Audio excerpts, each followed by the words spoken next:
दोस्तों नमस्कार, मैं दीपक गौतम एक बार फिर से आप सभी के समक्ष हाजिर हूँ। आज हम बात करेंगे एक ऐसे टॉपिक के विषय में जो बहुत ही रहस्यमयी है और इसको समझना भी उतना ही रहस्यमयी है। वो हैं कालजयी काकभुशुंडी जी। काफ़ी ग्रंथों में ऐसा लिखा है कि जिसमें काकभुशुंडी जी ने रामायण की घटना को 11 बार घटित होते हुए देखा था।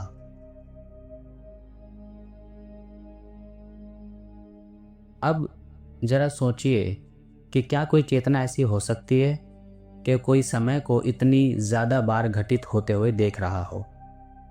हम इसको थोड़ा सा और सूक्ष्म बनाते हैं, यानी कि और उस धरातल पर लेकर समझते हैं जहाँ पर आजकल कुछ शब्द बहुत मशहूर हो रहे हैं। आजकल कुछ सोशल मीडिया पर लोग ये कह रहे हैं कि समय कम हो चुका है, यानी कि 1 घंटे में जहाँ 60 मिनट होती थी, आज 1 घंटे में मात्र 50 मिनट या उससे कम मिनट बचे हैं। और आजकल सभी इस चीज़ को देख रहे हैं और वो नोटिस करने की कोशिश कर रही हैं, तो उन्हें एक भ्रम होता है कि हाँ, वास्तव में ऐसा हो रहा है कि जहाँ सेकंड की सुई जिस ठहराव के साथ चलनी थी वो बहुत तेज़ भाग रही है। और इसी वजह से ये टॉपिक सोशल मीडिया पर फैला हुआ है कि अब एक दिन में 24 घंटे होते ही नहीं हैं। लेकिन ये पूरा सत्य है। मैं इसको थोड़ा जड़ता से आपको समझाऊंगा। देखिए, एक बात आप समझ लीजिए कि समय कभी भी बाहर घटित नहीं होता है। इसलिए क्योंकि अगर वो बाहर घटित हो तो सबके लिए समय की भावना अलग अलग कैसे हो सकती है। आप ज़रा कल्पना कीजिए, आप बहुत टेंशन में हैं, आपको बहुत ज़्यादा भाग दौड़ भरी ज़िंदगी आप जी रहे हैं, जिसमें आपका काम करना, आपका अपनों के साथ समय बिताना और भी बहुत सारी क्रियाएं हो सकती हैं। तब व्यक्ति महसूस करता है कि उसका दिन बहुत जल्दी बीत जाता है। उसके घंटे दिनों में और दिन हफ्तों में और हफ्ते महीनों में कब बीतते हैं उसे पता नहीं चलता। और जब वो उस समय को बिता चुका होता है और पीछे मुड़ के देखता है तो उसको लगता है कि मेरा 1 महीना 1 साल कितना तेज़ी से गया। क्या ये सत्य नहीं है? ठीक उसके विपरीत, अगर कोई ऐसा शख्स आपको मिले या फिर आप खुद भी हैं कि आपके पास कोई काम नहीं है या तो आप किसी कारणवश बीमार हो चुके हैं, तो आपका वही समय इतना भारी क्यों बीतने लगता है कि आपको 1 घंटा 10 घंटे के बराबर लगता है, 1 महीना 1 साल के बराबर लगता है। अब मुझे बताइए ऐसा क्यों हुआ?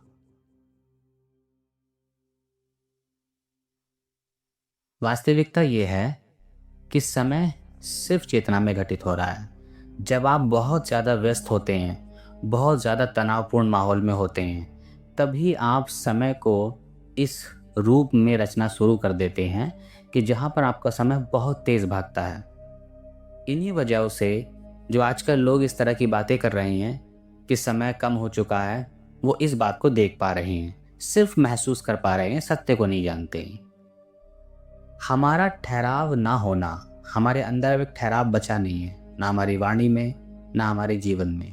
तो हमें समय बहुत ही तेज गति से चलता हुआ महसूस हो रहा है।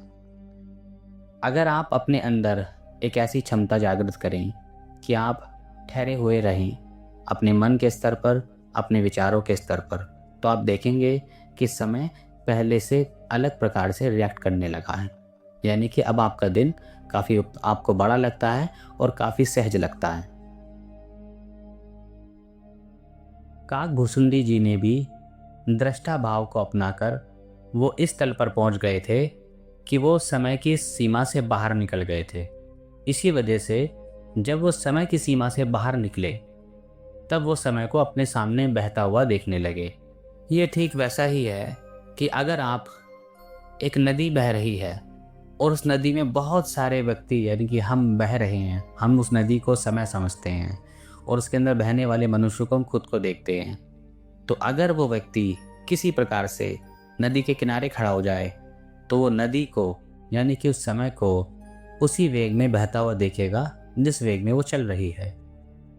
तो इसी प्रकार से कालजयी काकभुशुंडी जी ने इस अवस्था को प्राप्त किया था कि वो समय को अपने सामने बहता हुआ देखते हैं। जब व्यक्ति कोई चेतना अगर समय से इतना कट जाती है इतना दूर खड़ी हो जाती है, तो समय का प्रभाव उस पर 1% भी नहीं पड़ता है। तो उसके बाद वो समय को बहता हुआ देखना शुरू कर देती है। बहुत से ध्यान करने वाले ऐसे साधक होंगे जिनको एक घटनाएं कभी ना कभी उनके साथ हुई होगी, बहुत सूक्ष्म स्तर पे, कि अगर वो ध्यान करके जब उठते हैं तो वातावरण में एक ऐसी लहर उनको देखने को मिलती है, जैसे पानी हल्का हल्का हिलता है वैसे वातावरण में कण और चीज़ें हिलती हुई महसूस होती हैं, जैसे कोई पानी की तरह कुछ तैर रहा है। ये वही अवस्था है जो ये बताती है कि उस क्षण आप चेतना में इतने गहन चले जाते हो कि आपको समय थोड़ी झलकी देता है कि किस प्रकार से वो बह रहा है और आप उसको देख पाते हैं। ये वही क्षणिक अवस्था है। हालांकि इसकी महाअवस्था को प्राप्त अगर करना है, या फिर जो जिन्होंने किया है वो काकभूषुंडी जी हैं। मैं यहाँ पर ये नहीं कह रहा हूँ कि आप इस अवस्था को प्राप्त कर सकते हैं या आपको करनी चाहिए। बस मैं इस रहस्य को बता रहा हूँ कि जब आप अपनी चेतना को इतना सूक्ष्म कर लेते हैं, इतने ठहर जाते हैं, तो आप समय को अपने आर पार बहता हुआ देख सकते हैं, समाज में बहता हुआ देख सकते हैं, क्योंकि आप समय से कटकर कहीं और अलग बिंदु पर स्थापित हो जाते हो। अब ये घटना काकभूषुंडी जी ने 11 बार ही क्यों देखी? क्योंकि अब विज्ञान भी इस बात को मानता है कि ब्रह्मांड एक लूप की तरह चल रहा है। ये बार बार खुद का सृजन करता है, फिर इस बिंदु में समाहित हो जाता है, फिर से सृजन करता है। यानी कि समय भी एक लूप है, एक इन्फिनिटी लूप। अब वो जितनी बार खुद को दोहराएगा उतनी बार अलग अलग परिणाम होते हैं। तो काकभूषुंडी जी ने जिन 11 रामायण को देखा था, वो 11 अलग अलग लूप थे जिन्होंने 11 बार इस रामायण को घटित होते हुए देखा था।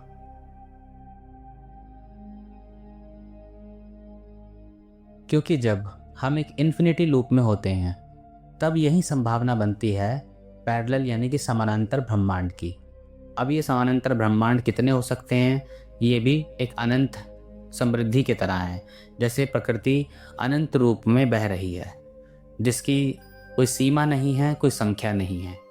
इसी वजह से काकभूषुंडी जी सिर्फ एक बार नहीं, 2 बार नहीं, अनंत बार समय को चलते हुए, मिटते हुए और फिर केंद्र में लौटते हुए और केंद्र से फिर सृजन करते हुए देख सकते हैं।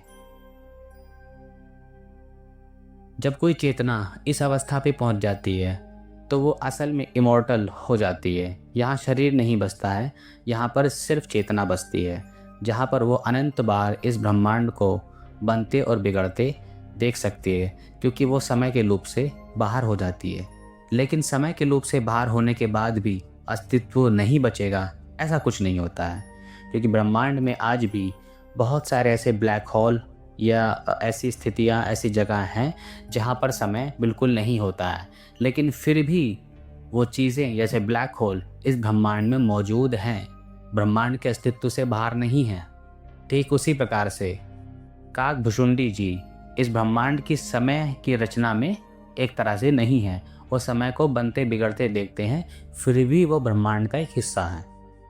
और इसी वजह से वो इस रामायण को 11 बार नहीं, हज़ारों बार देख सकते हैं। वो कलयुग को भी एक नहीं, हज़ारों बार मिटते बनते देख सकते हैं। इवन वो पूरे ब्रह्मांड को हज़ारों बार, लाखों बार, करोड़ों बार बनते मिटते देख सकते हैं, क्योंकि वो महाद्रष्टा बन चुके हैं जहाँ पर सब कुछ सामने उनके बह रहा है।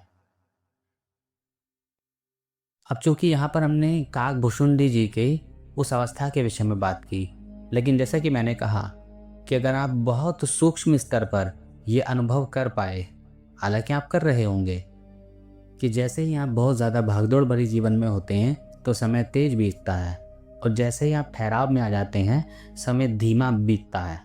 तो ये इस बात का सबूत है कि हमारी अवस्था, हमारी चेतना की अवस्था समय को अलग अलग प्रकार से देखती है, समय अलग अलग प्रकार से रिएक्ट करता है। और विज्ञान भी इस बात को कहता है कि समय सबके लिए समान हो ही नहीं सकता है। तो मैं समझता हूँ यहाँ तक सारी बातें स्पष्ट हैं। आज के लिए इतना ही। नमस्कार, धन्यवाद।